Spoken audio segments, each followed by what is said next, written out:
မင်္ဂလာပါကျွန်တော်နာမည်ကတော့အစောမင်းထွန်းဖြစ်ပါတယ်ကျွန်တော်တစ်ချိန်ကဘိုးသားဘာသာဝင်တယောက်ဖြစ်ပါတယ်ကျွန်တော်အခုအသက်25နှစ်ရှိပါပြီ2006ခုနှစ်မှာကျွန်တော်ခရစ်တော်ရဲ့အကြောင်းကိုစတင်ပြီးတော့သိရှိခဲ့တယ်ပထမကျွန်တော်ကိုးကွယ်ခဲ့တဲ့ဒီ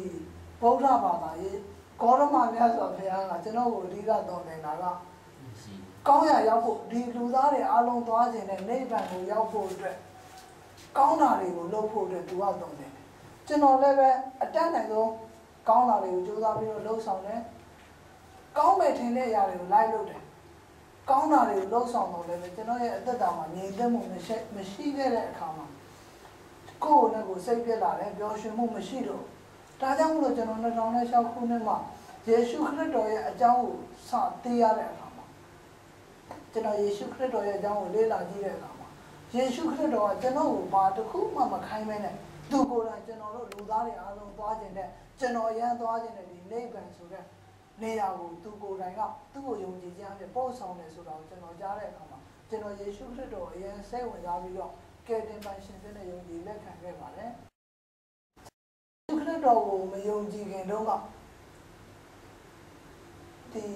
တငယ်ချင်းတွေလည်းများတဲ့အခါမှာမကောင်းတဲ့အရာဖြစ်တဲ့ဒီဆက်လေးတောက်ချင်းကွန်စားခြင်းအရက်တောက်ချင်းဒီအရာတွေအားလုံးကိုလှုပ်ဆောင်နေတယ်စီးပွားရေးတစ်ခုအနေနဲ့ကျွန်တော်အဆင်ပြေဖို့အတွက်ချဲရောက်တဲ့အလုပ်တွေကိုကျွန်တော်လုပ်ခဲ့တယ်ဒီချဲရောက်တဲ့အခါမှာကျွန်တော်ငွေရဖို့အတွက်တခြားလူတွေစိတ်ဝင်စားလာကျွန်တော်မဟုတ်တာတွေနဲ့ဆွဲဆောင်ခဲ့တယ်ဥပမာတစ်ခုသူတို့ချဲထိုးခြင်းအောင်မဟုတ်တဲ့အခွက်တွေကိုသူတို့လိုက်ပြအဲ့လိုမျိုးလှုပ်ဆောင်တဲ့အခါမှာအလိုလိုနဲ့ကျွန်တော်တို့ဝင်ကိုရတယ်သူတို့အတွက်နစ်နာတော့လည်းပဲကျွန်တော်တို့အဆင်ပြေ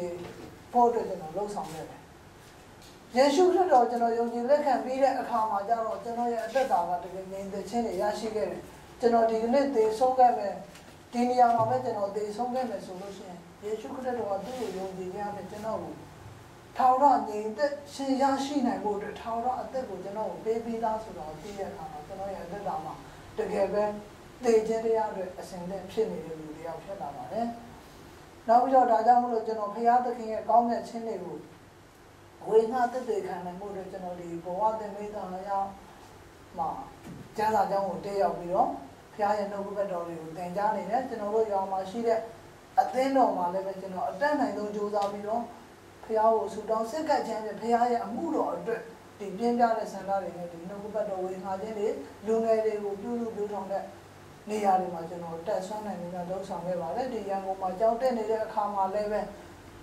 ဖျားသခင်ရဲ့မှုတော်အတွက်ကျွန်တော်လုံနိုင်မဲ့နေရာတွေကိုရှာဖွေပြီးတော့ကျွန်တော်တက်နိုင်လို့ပါဝင်ပြီးတော့ဆက်လက်ပြီးတော့လှုပ်ဆောင်ပါတယ်